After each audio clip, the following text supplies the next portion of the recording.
The wooden splinters buried deep in Bjorn Eriksson's hands had turned black with infection, but he couldn't stop working or his family would starve before winter ended.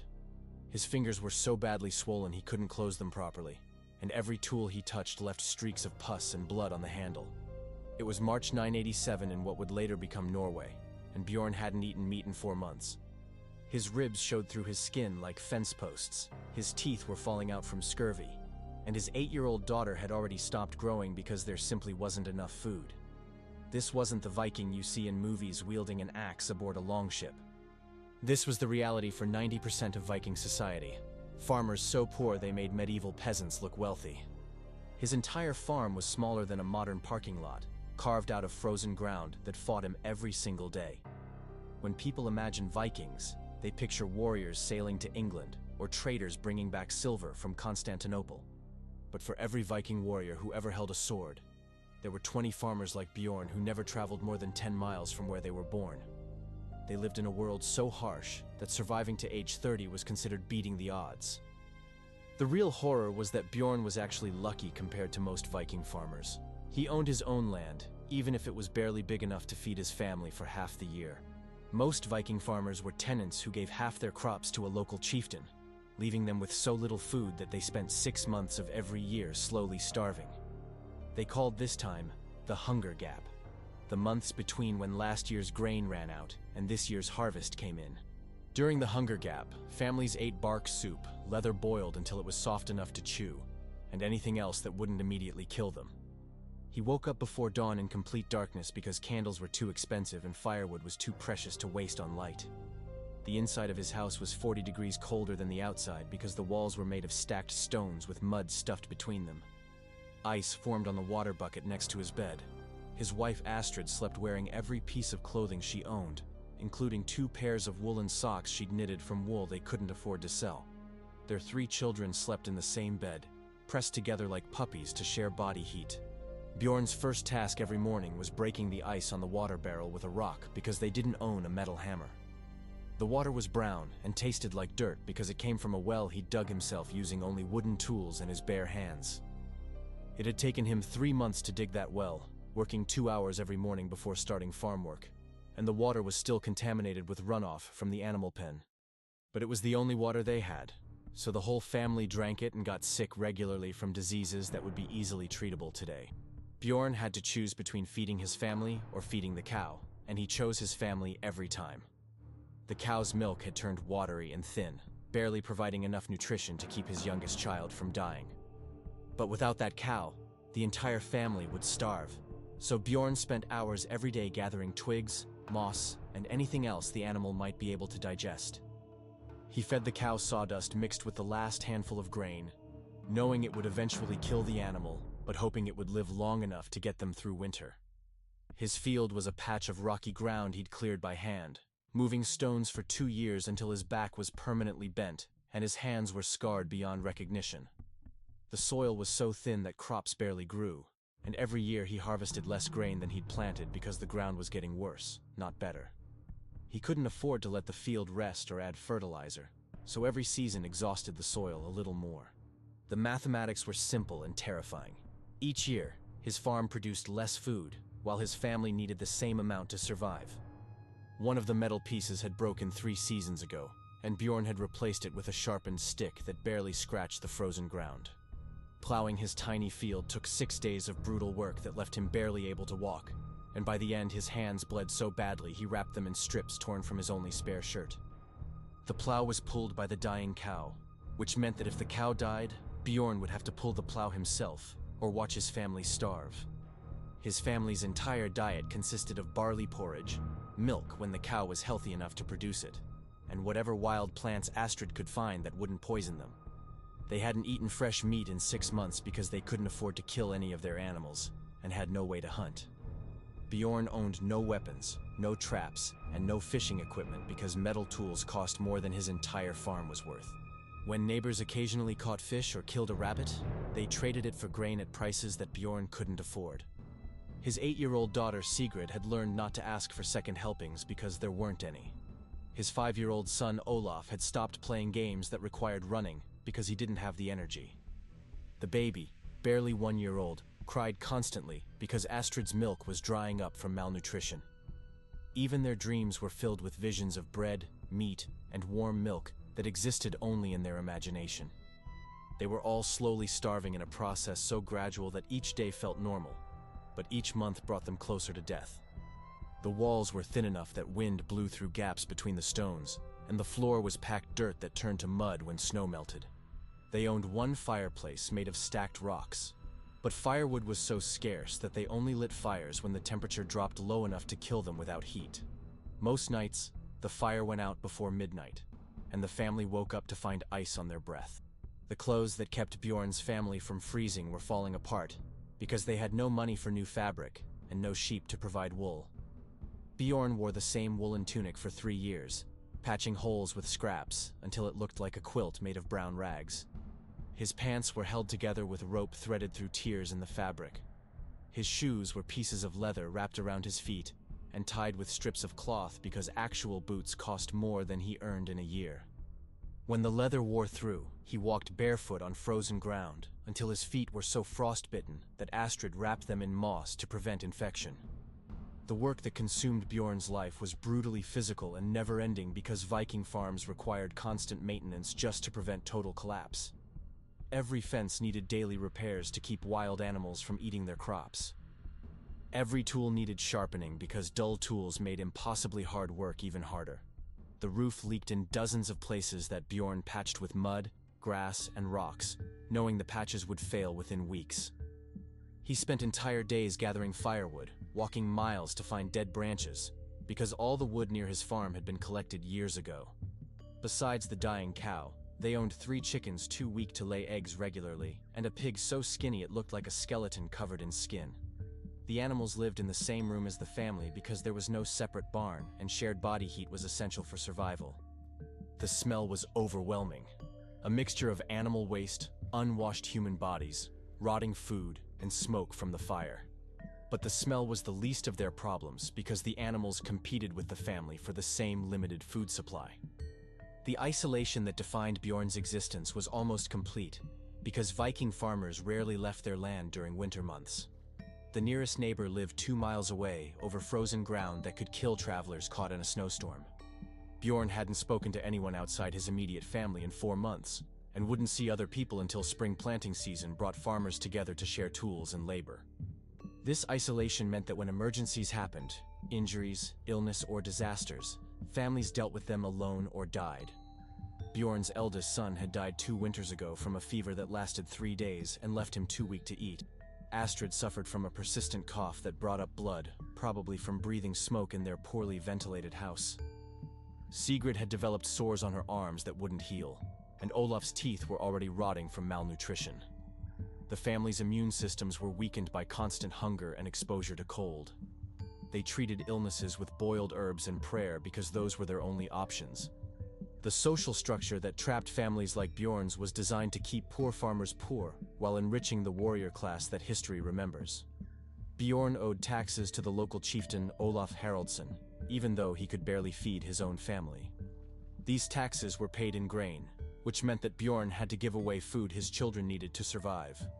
When harvest was poor, Bjorn still owed the same amount of grain, forcing him to choose between paying taxes and watching his family starve. The system was deliberately cruel and unforgiving. Refusing to pay meant losing his land and becoming a landless laborer, which was essentially a death sentence. If a rich neighbor's animals destroyed Bjorn's crops, he had no legal recourse because he couldn't afford to bring the case before the local assembly. If someone stole his tools or cheated him in a trade, Bjorn had to accept the loss because fighting back would mean facing someone with more resources and connections. The law protected property, but only for people who owned enough property to matter. The farming techniques that Bjorn used were primitive because he couldn't afford better tools or methods. He planted seeds by hand, walking across his field and dropping grain into holes he made with a pointed stick. He harvested grain by cutting it with a blade attached to a short handle, then beating it with sticks to separate the seeds from the stalks. This process took weeks of backbreaking work and resulted in losing a significant portion of the grain to birds, weather, and inefficient harvesting methods. Modern farming techniques would have tripled his yield, but those techniques required metal tools, draft animals, and knowledge that were far beyond his reach. Spring meant planting season, when he worked 18-hour days preparing ground that fought every effort to make it productive. Summer meant constant vigilance against pests, weeds, and weather that could destroy months of work in a single afternoon. Fall meant harvest, when the entire family worked desperately to gather every grain of food they could find. Winter meant survival, when they burned furniture for heat and ate anything that wouldn't poison them. The future that awaited Bjorn's children was even grimmer than his own life, because the farm was getting smaller and less productive every year. When Bjorn died, his tiny plot of land would be divided between his sons, leaving each of them with even less ground to farm. His daughter would marry into another poor farming family and face the same desperate struggle for survival. None of his children would ever learn to read, travel beyond their local area, or have opportunities that weren't available to their father. They were trapped in a cycle of poverty that would continue until the land could no longer support any family at all. The climate during Bjorn's lifetime was entering what historians now call the medieval warm period. But for poor farmers like him, even slight changes in weather patterns meant the difference between survival and death. A summer that was too dry meant crop failure and starvation. A winter that lasted too long meant running out of stored food before spring planting. A single hailstorm could destroy months of work and condemn his family to a slow death from hunger. Bjorn had no way to predict weather patterns and no resources to prepare for disasters, so his family lived constantly on the edge of catastrophe. His broken plow was worth more than his house. His dull knife was his most precious possession, because replacing it would cost more than his family earned in 6 months. He owned no metal except for one small blade, a few bent nails, and some corroded wire used to repair broken tools. Everything else was made of wood, stone, leather, and rope that he crafted himself using techniques passed down through generations of equally poor farmers. Sigrid learned to spin wool, weave fabric, prepare food from whatever ingredients were available, and identify plants that could be eaten safely. Olaf learned to repair tools, care for animals, plant and harvest crops, and build shelters that wouldn't collapse in winter storms. Neither child learned to read, write, or calculate beyond basic arithmetic needed for farming. Their education was entirely practical because theoretical knowledge was a luxury their family couldn't afford. The religious beliefs that sustained Bjorn's family were a mixture of Old Norse paganism and new Christian influences that reflected the changing religious landscape of 10th century Scandinavia. Bjorn still left offerings for the Norse gods who controlled weather and harvests, but he also attended Christian services when traveling priests visited their area. His prayers were simple and desperate. Requests for enough food to survive winter, for his animals to stay healthy, for his crops to grow despite the poor soil. He prayed to every god he'd ever heard of because his family needed all the help they could get. The entertainment that broke the monotony of Bjorn's life was limited to storytelling during the longest winter nights when work was impossible. Astrid knew dozens of traditional stories about heroes, gods, and monsters that she told to keep the children's minds off their empty stomachs. These stories were their only connection to the wider Viking culture of exploration and adventure, but they felt as remote as fairy tales to a family that had never traveled beyond walking distance of their farm. The heroes in the stories had weapons, ships, and treasure, things so far beyond Bjorn's experience they might as well have been magic. The medical knowledge that kept Bjorn's family alive was a collection of folk remedies passed down through generations of people who had no access to trained healers. Astrid knew which plants could reduce fever, which ones stopped bleeding, and which ones would kill you if prepared incorrectly. She could set broken bones using wooden splints, stitch wounds with thread made from animal sinew, and treat burns with mud and moss. But her knowledge was limited to injuries and illnesses that people could survive without professional help. Serious medical problems were death sentences. The death that hung over Bjorn's family like a constant shadow was so common that children learned to accept it as part of normal life. Bjorn's parents had died in their 40s from diseases that would be easily cured today. His brother had frozen to death during a particularly harsh winter when their shared house collapsed under heavy snow. 3 of his children had died before reaching their 5th birthday, and the survivors understood that death could come at any moment from hunger, cold, disease, or accident. They didn't fear death as much as they feared the suffering that preceded it. The grain he grew was sold to traders who transported it to cities and sold it for prices that Bjorn never saw. The wool from local sheep was woven into cloth by craftsmen who charged more for a single shirt than Bjorn earned in a month. The leather from cattle was made into shoes, belts, and armor that poor farmers could never afford to buy. Bjorn produced wealth that enriched everyone who handled it except himself. The hope that kept Bjorn working despite impossible odds was focused entirely on the possibility that his children might have slightly better lives than his own. He dreamed that Olaf might inherit enough land to support a family, that Sigrid might marry a farmer with better soil, that the baby might survive to adulthood in a world with more opportunities. These were small hopes, not dreams of wealth or adventure, but simple wishes for survival and basic security. Even these modest hopes seemed increasingly unrealistic as the farm continued to fail and the family grew weaker each year. The reality of Viking farmer life was that most families like Bjorn's didn't survive more than 2 or 3 generations before losing their land and disappearing from history. The successful farms were those with better soil, more resources, or access to trade routes that brought additional income. Poor farmers were gradually squeezed out by economic pressures they couldn't control, forced to sell their land to pay taxes or debts, then becoming laborers or beggars with no security at all. The Viking Age that historians celebrate was built on the backs of farmers whose stories were never recorded, because their lives were considered too ordinary to remember. The legacy that Bjorn left behind was invisible because poor Viking farmers contributed to history through their suffering rather than their achievements. They fed the warriors who raided England, grew the grain that supplied trading expeditions, and raised the children who became the next generation of Vikings. But their individual stories disappeared because they couldn't afford to commission runestones, didn't own valuable grave goods, and left no written records. They lived, struggled, and died in anonymity, supporting a civilization that remembered them only as statistics. When Bjorn Eriksson died at age 34, his body worn out by decades of impossible labor, his family lost the farm within 2 years because his children were too young to work the land effectively. Astrid remarried a widower with slightly better soil, and Bjorn's children grew up as stepchildren, with no inheritance and no prospects, except the same grinding poverty their father had endured.